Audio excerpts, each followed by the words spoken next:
Hello বন্ধুরা, good morning. আশা করি তোমরা ভালো আছো আর আমিও ভালো আছি।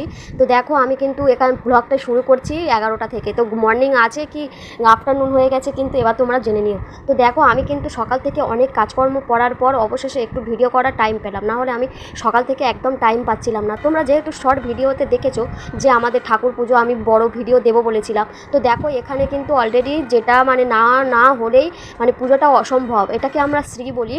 তো এখানে দেখো আমার পিসিমারা, আমার কাকিমা নিজে এই শ্রীটি তৈরি করেছে। এটা ছাড়া কিন্তু পুজো একদমই চলে না, তাই এখানে শ্রীটা নিয়ে যেতে এসেছে। তো আমার পিসিমা এখানে বরণ করছে।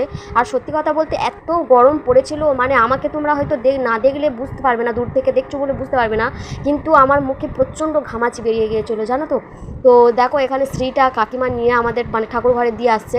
আর এখানে দেখো আমার দিদি নাইটি পরে রয়েছে। তো ডোন্ট মাইন্ড, কিছু মনে করো না, ওই যে বললাম না এত প্রচণ্ড গরম পড়েছে যে কাপড় জামা পরাই যাচ্ছে না। তো এখানে দেখো পুজো মোটামুটি অনেকটা জোগাড় হয়ে গেছে। আর সকাল থেকে প্রচুর ব্যস্ত ছিলাম, কারণ বাড়িতে পুজো থাকলে জানোই তো একটু কাজকর্ম এটা ওটা মানে নানান রকম করতে হয়, একটু ঝামেলা তো থাকে। আর আমাদের পুজোটা ছিল কিন্তু যে মুসলিমদের বকরা ঈদ ছিল, ওই ঈদের দিনেই আমাদের পুজোটার দিনটি ছিল। তো এখানে মানে সব কিছু মোটামুটি কমপ্লিট হয়ে গেছে। এবারে ঠাকুর মশাই পুজোতে বসবে। আর এখানে এই যে আমার মামা সব জোগাড় টোগাড় করছে। তো খুব গরম পড়েছিল। আর এই দেখো অলরেডি তোমার পুরো লুকটা দেখিয়ে দিচ্ছি। আর মাকে যে কি সুন্দর লাগছে। আর এখানে পুজো করছে দেখো, তোমরা একটু শোনো।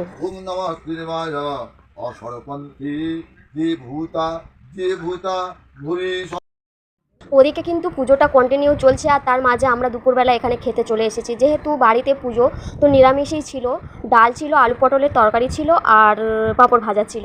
তো এখানে মোটামুটি খাওয়া দাওয়া কমপ্লিট করে নিলাম। আর এসেই দেখি এখানে চক্ষুদান হচ্ছে ঠাকুরের, ওই জন্য বাবা গামছাটা ঢেকে দিয়েছে। তো যা আশা করি তোমরা জানো যে চক্ষুদান হলে ঢেকে দিতে হয়।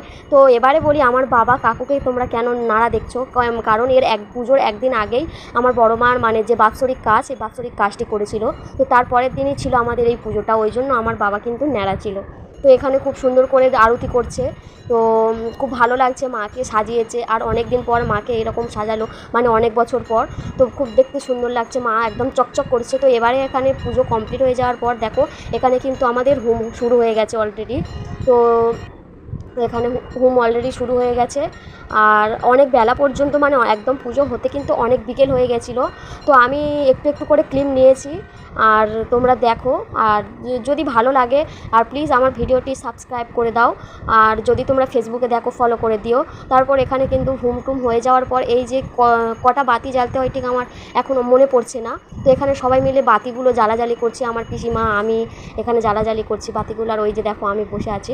তো এটাকে আমার বোনপোকে বলেছিলাম যে এই ভিডিওটা তুই দূর থেকে করে দে। তো এখানে কটা বাতি জ্বালতে হয় ঠিক আমার এখন মনে পড়ছে না ঠিক। তো এখানে সবাই মিলে একটা একটা করে বাতি জ্বেলে দিচ্ছে। পুজো কিন্তু হয়ে যাওয়ার পর অনেকেই প্রসাদ খেতে এসেছিলো, আর সেই ভিডিও আমি নিতে পারিনি কেন, কারণ আমার ফোন আর নিচ্ছিল না, স্টোরেজ ফুল হয়ে গেছিলো। তো ভালো লাগলে লাইক কমেন্ট আর সাবস্ক্রাইব করে দিও। বাই।